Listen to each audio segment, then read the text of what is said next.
Eccoci qua, gentili amici e amiche alla visione e all'ascolto, prove tecniche di trasmissione, abbiamo anche gli altri collegamenti con Zoppola, tra qualche istante vedete anche il nostro amico Giuseppe Quattrin, nonché webmaster di friulitv.net. Buon pomeriggio Giuseppe, come va? Buon pomeriggio a te e a tutti quanti quelli che ci stanno seguendo sui canali Facebook e su Certo. friulitv.net. Ecco, adesso dovremmo avere anche Olivo Comelli, eccolo qua, segretario regionale del SAP del Friuli Venezia Giulia. Buon pomeriggio anche a te.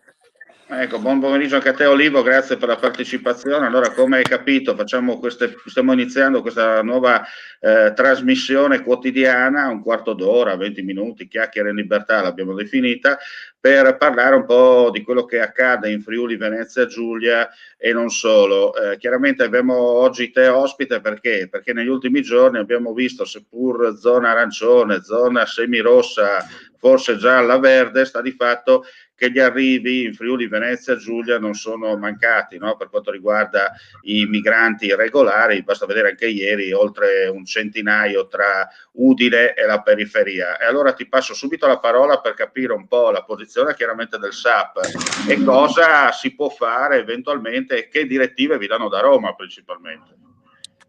Ma intanto buongiorno a tutti, niente, era un po' che non ci sentavamo, ma le dinamiche non sono cambiate, insomma, siamo sempre lì, porte aperte alla Renault, richiamando uno slogan di un paio di lustri fa, no? Come noi da tempo stiamo dicendo, la politica sugli ingressi e sull'immigrazione anche oggi in tempi di Covid non è cambiata assolutamente e quindi ci sono restrizioni importanti per i cittadini e per le libertà personali di ognuno di noi. E invece per quanto riguarda gli ingressi illegali in Italia continuano a più non posso, voglio dire, quest'anno siamo già arrivati fra Udine e Trieste a oltre 6.000 rintracci. 3.400 più o meno in provincia di Trieste e oltre 2.700 a Udine, 1.700 da agosto, quindi i numeri parlano da sé senza troppe chiacchiere, no? Mi sembra che sia eloquente. L'unica soluzione è bloccare i confini, blindare i confini, bloccare Schengen e rimettere il controllo ai confini, che sicuramente non è la panacea di tutti i mali, ma almeno il controllo nei mezzi di trasporto dove ultimamente sono stati comunque portati in Italia questi disperati, si possono controllare peculiarmente, no? Perché noi li abbiamo trovati in autostrada, scaricati ieri 124, quindi non è che sono arrivati da Trieste o Gorizia, da dove sono entrati ancora non lo sappiamo, ma insomma quelle sono le direttrici. 124 persone di certo non arrivano camminando fino a Gemona, giusto? Quindi penso che abbastanza chiaro, no, che bisogna bloccare alla fonte questo tipo di attività. Inoltre poi bisognerebbe fare un discorso di politica internazionale per quanto riguarda poi la redistribuzione dei migranti, ma quella è una cosa che sinceramente a noi Polizia di Stato non riguarda. Per quanto riguarda noi, come ho sempre detto, a oggi, anche se ci sono stati dati dei rinforzi per controllare il confine, fino a quando non si farà il controllo peculiare sui varchi, questo tipo di attività continuerà fluente. Certo. Giuseppe, vuoi fare qualche domanda tu al nostro ospite? Allora, tanto mi presento, sono Quattrin Giuseppe, collega del mondo informatico di Friuli TV. E più che altro sto vedendo sempre di più in giro, a parte queste affluenze, ma l'uso iniziale delle mascherine che era partito bene fino a qualche mese fa, sto vedendo che girando per lavoro provincia di Udine e Pordenone c'è sempre questo un landazzo ultimamente di lasciare un po' perdere, prendendo sotto gamba un attimo la soluzione. Non so se può essere un bene o un male, cosa è. Vedo che a livello lavorativo infatti mi tocca stare con la mascherina, essendo presente in ufficio vengono rispettate un po' tutte queste normative. Al di fuori sto vedendo sempre più un calare di questa attenzione e prendere il tutto sotto gamba, con i risultati poi che stiamo vedendo, insomma. Io per quanto, io adesso sono a casa mia, quindi sì. Certo, no, è chiaro.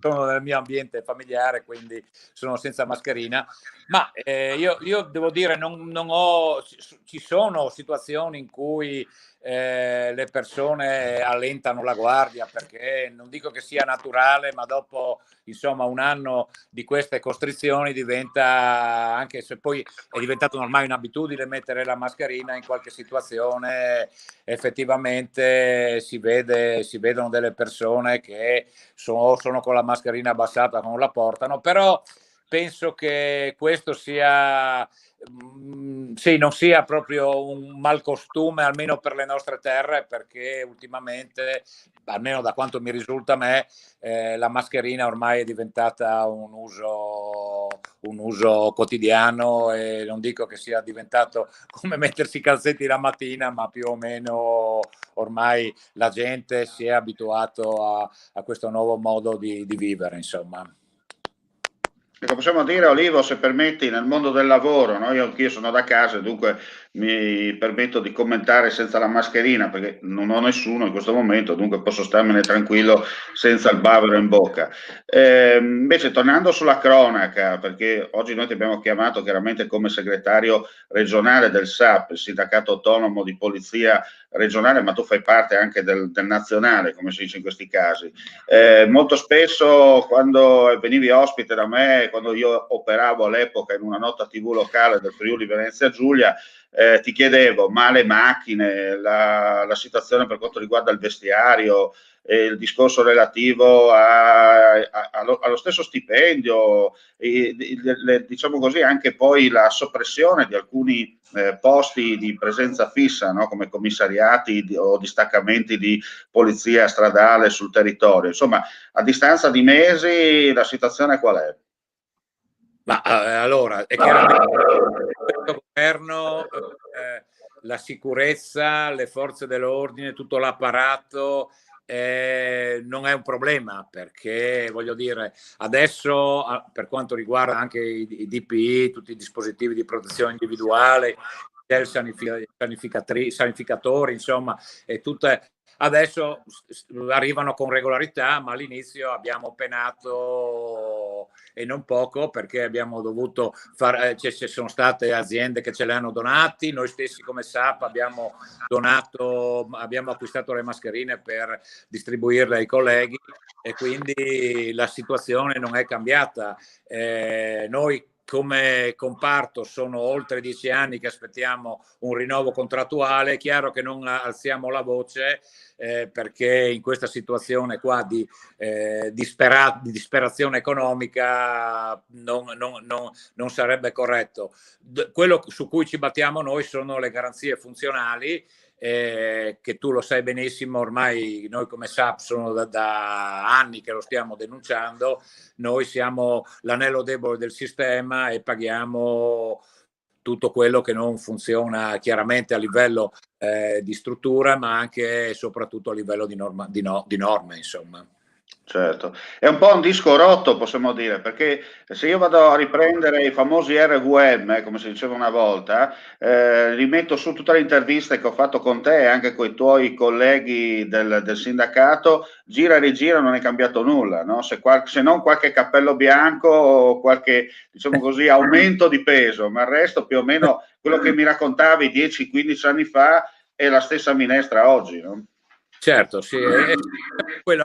Ogni tanto quando mi chiamavi ti dicevo, guarda Omar, che lo sai che io continuerò a raccontare quello che non va, perché noi del SAP siamo abituati a dire la verità, cioè non ci siamo mai venduti quello che non c'è. Noi abbiamo sempre denunciato le carenze del sistema, ma solo perché vogliamo essere funzionali e dare un servizio funzionale alla collettività. Lo sai che in oltre 15 anni che ci conosciamo, penso che io non sono mai venuto a rivendicare lo stipendio, uno stipendio che non è adeguato, Stato No, o confermo.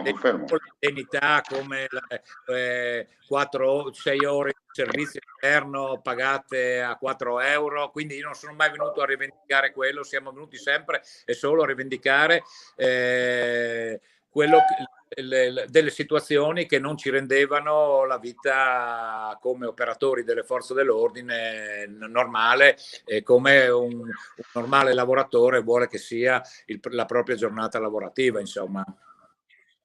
Insomma, come abbiamo detto, gira e rigira è sempre quella. Ma secondo te l'anno nuovo che verrà, non facciamo previsioni perché abbiamo visto che nel 2020 è meglio evitare di fare i santoni della situazione, però secondo te anche per quanto riguarda la riqualificazione in un certo senso delle forze dell'ordine, un altro tema, no? Che si tratta da anni, si sente parlare in Italia di riqualificazione delle forze dell'ordine, chi parla stile francese, chi opta alla tedesca, chi addirittura all'americana, ma secondo te qualcosa cambierà oppure vedremo le cose come stanno? Insomma, chiaramente non in un anno, ma nel giro di qualche anno. Ma guarda, io sono un ottimista, però io denuncio sempre quello da anni, da lustri ormai, perché sono oltre 35 anni che faccio parte della Polizia di Stato e non vedo all'orizzonte dei miglioramenti.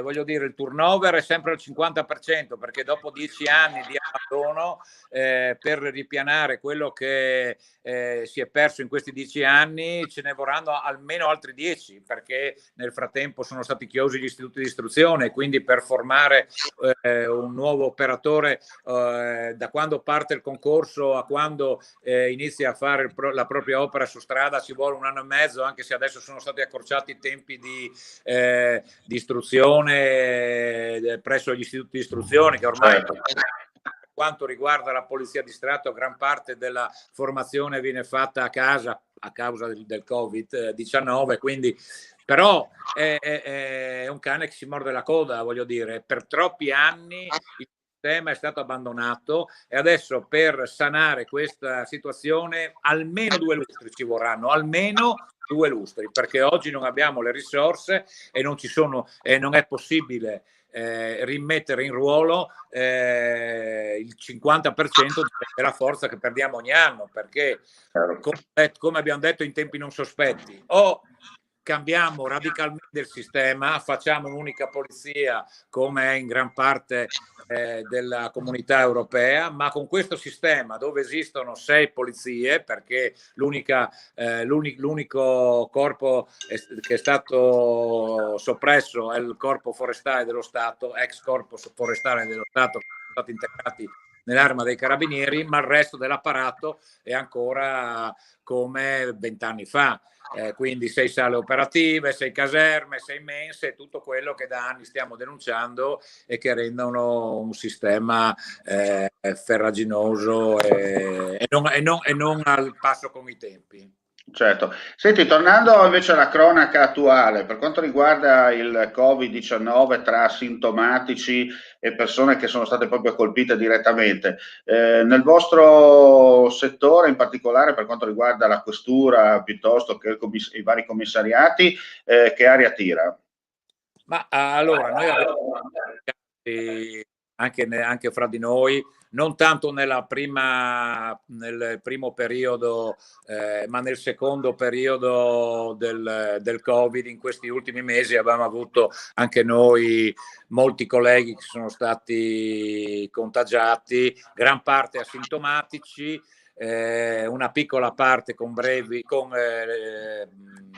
sintomi lievi e qualcuno anche con sintomi importanti, ma diciamo che il sistema, a differenza di sempre, questa volta il nostro apparato si è salvaguardato ed ha attuato tutte le linee. Chiaramente il rischio zero è impossibile con il nostro sistema, ma voglio dire i contagiati arrivano da fuori del mondo esterno lavorativo, non dall'interno. Certo. Giuseppe, tu vuoi fare un'altra domanda al nostro ospite, così anche curiosa, non deve essere giusto, tecnica. legandomi un attimo agli argomenti del giorno nei TG, nelle informazioni, periodo natalizio, che sento varie informazioni, cosa faranno, cosa si farà, o che tipologia di controlli, di orari verranno un attimo, se si sa qualcosa di più chiaro rispetto a quello che viene detto, perché sentivo prima aperture dei negozi fino alle 22, però chiusura di certi locali alle 18, e possibilità addirittura del veglione in mare con le famose crociere che sono stati 2 o 3 giorni fa che parlavano. Quindi cosa ne pensate un attimo di questa argomentazione che ormai siamo a dicembre con oggi, quindi in merito al periodo natalizio? Allora, ad oggi ancora non sappiamo cosa si potrà fare, cosa non si potrà fare, ci sono le indiscrezioni, però oggi ancora di certo non c'è nulla. È chiaro che per noi il periodo natalizio, se ci sarà un allentamento, insomma, delle maglie, diventerà un periodo di carico di lavoro, perché purtroppo in questo, da quando è nato il Covid, noi invece di andare a fare alla caccia di ladri, insomma, come richiamando tempi e anni lontani, facciamo tutt'altro, insomma, oltre al rintraccio dei clandestini dobbiamo andare a controllare, fra virgolette, la brava gente se rispetta o meno quanto previsto dai PCM, che parliamoci chiaro, sono delle restrizioni della libertà personale, quindi diventa un lavoro difficile da fare, perché, ripeto, dobbiamo andare a controllare la brava gente del nostro paese, oltre che, voglio dire, chi non lo rispetta di natura, che delinque, ma la parte dei controlli viene fatta sulla brava gente, su chi va a lavorare, su chi va a fare altre attività, quindi diventa un lavoro probante e che mette a dura prova la nostra sensibilità. Senti, Olivo, tu hai sottolineato una cosa importante, no? Quello di tenere controlli con le difficoltà e via dicendo. Si dice che il friulano per natura sia molto rispettoso, no? Delle regole quando ci sono da rispettare. C'è il rischio, secondo te, invece di essere smentiti, nel senso che domani mattina decide Roma e Trieste assieme di aprire tutto e vediamo all'improvviso diciamo così, i buoi, no? Come quando si aprono i portoni e i buoi scappano e fanno ammassamento incontrollato sul territorio. Ma questo penso che sia un rischio, perché se liberi tutti, io penso che il popolo italiano sia un popolo abbastanza rispettoso, ancora di più il popolo del Friuli Venezia Giulia. È chiaro che se fanno liberi tutti, la gente abituata in questo periodo a avere restrizioni, se da un mese non puoi muoverti solo per andare a lavorare, chi lo può fare? Perché molta gente anche lavora in smart working, i ragazzi che sono costretti a stare a casa e a fare le lezioni sul computer, penso che sia umanamente pensabile fare che tutti cerchino di trovare e rimettersi in circolo. Fa parte della natura umana, quindi per quello dico che il nostro lavoro diventa difficile in una situazione del genere, perché se è bianco è bianco, se è nero è nero, se ci sono zone d'ombra e zone grigie, il nostro lavoro diventa difficile da mettere sul campo, come ho detto, insomma. Io, Olivo, ti ringrazio per la partecipazione. Non so, anche tu, Giuseppe, vuoi dire proprio una battuta al volo, perché dobbiamo lasciare il nostro ospite ai suoi impegni. Sì, no, mi collega solo il fatto che ha citato prima il discorso dello smart working, che ne dicano, anche io lavoro in ambito informatico, che dovrebbe essere un settore privilegiato sotto questo aspetto, però smart working non significa lavorare normalmente, non significa avere la possibilità di fare quello che si fa in ufficio, e stiamo parlando che stiamo lavorando con tecnologie, quindi sta creando parecchi disagi anche questa tipologia di soluzione, sebbene molti sono favorevoli e lo vedono come la soluzione per il futuro, insomma. Su questo direi anche la mia, sono d'accordo anch'io, cioè noi in Italia non siamo preparati per fare, almeno io parlo per quanto riguarda il mio settore e la pubblica amministrazione, lo chiamerei più che smart working, lo chiamerei lavoro telematico, ma anche da noi all'inizio del lockdown, quando per il personale civile dell'interno, perché in questura e nei nostri uffici, oltre agli appartenenti alla Polizia di Stato, c'è una parte di personale che dipende dal Ministero, sono dipendenti civili del Ministero dell'Interno, e per loro era previsto il cosiddetto smart working, io lo chiamerei lavoro telematico. Non c'era la possibilità di avere il controllo remoto della propria prestazione da casa, quindi tutta una serie di problematiche che come sempre, quello che ho sempre denunciato io nel nostro paese, noi rincorriamo le emergenze e non riusciamo mai a prevedere. Quella del Covid penso è forse impossibile prevederla, ma come gli immigrati noi da anni lo stiamo denunciando, attenti che se questo è il buongiorno ne vedremo delle belle, perché se, caro Omar, se ai primi di dicembre sono stati rintracciati ieri 124 clandestini, non voglio immaginare cosa ci potrà essere in prima. Migranti regolari, se no abbiamo i buonisti, se no intervengono anche certi miei colleghi, no, perché la carta di qua, la carta di là, sono clandestini, come dici tu giustamente, però sai che oggi va molto di moda il termine New Age. Per quanto riguarda il nostro ordinamento sono clandestini e noi dobbiamo fare tutta una serie di attività che ti ho spiegato benissimo negli anni, e i tuoi telespettatori ormai la conoscono benissimo come funziona, e quindi per noi sono clandestini, punto. Diamo a Cesare quello che è di Cesare, insomma. Va bene. Mi dice che la lingua italiana è così semplice, ma purtroppo qualcuno vuole la complicanza e non la misticanza. Olivo, io ti ringrazio per la partecipazione, ci sentiremo la prossima settimana, o comunque se ci sono novità, tu sai, basta un fischio e interveniamo subito, o col sistema nuovo di smart streaming live, o altrimenti facciamo proprio live, quello vero come una volta, insomma, no? Ti auguriamo buon pomeriggio, caro. Anche a te e al tuo ospite. Buon pomeriggio. Bene, allora tu invece, Giuseppe, rimani con noi. Per quanto riguarda invece adesso andiamo avanti con una veloce edizione del nostro infofriulitv.net del pomeriggio, perché ci sono degli aggiornamenti, allora approfittiamo che siamo in diretta.